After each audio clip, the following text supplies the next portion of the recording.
any field, no wise man, no fundraiser, no foreign policy guru, no image maker, had had the kind of access to so many presidents over so many years as the Reverend Billy Graham.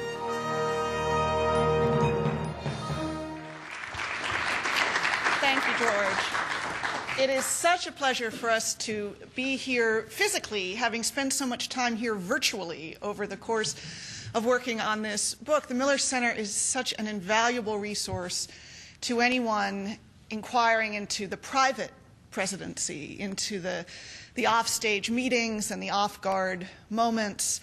Michael and I actually didn't set out initially to root around the inner sanctum of the presidency. We actually started out wanting to find out answer a much more public question having to do with preachers and presidents. We came out of the 2004 race feeling that maybe those of us who presumed to write the first draft of history hadn't read enough history.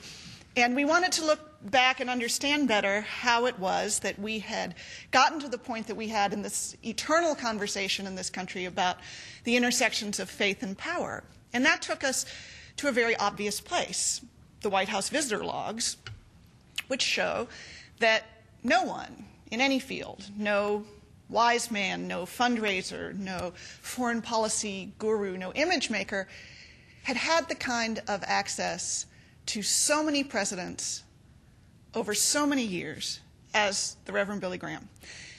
I think both of us thought at that point that anyone who was elected president kind of inherited Billy Graham. He came with the office like the draperies, and there he would be on Inauguration Day delivering the invocation, as he did at most of the modern presidents' inaugurations.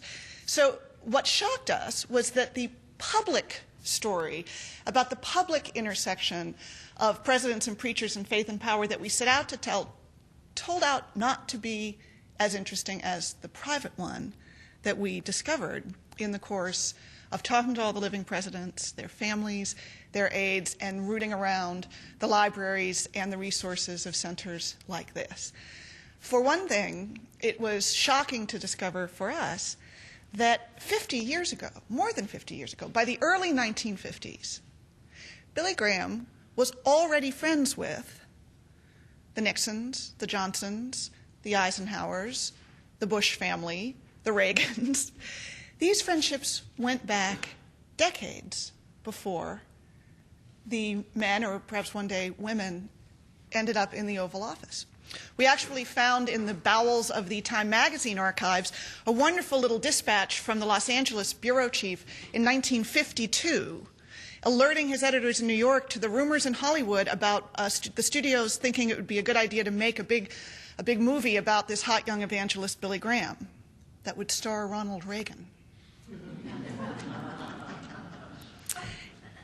And so that made us wonder, well, how can it be that so many presidents, 11 presidents if you count Truman, of the 11 modern presidents, 10 of them became friends with, and 8 of them close friends with, one religious figure? What was it about him? What was it about them? What was it about the office that they came to hold that made them all turn to the same pastor for all sorts of public and private assistance?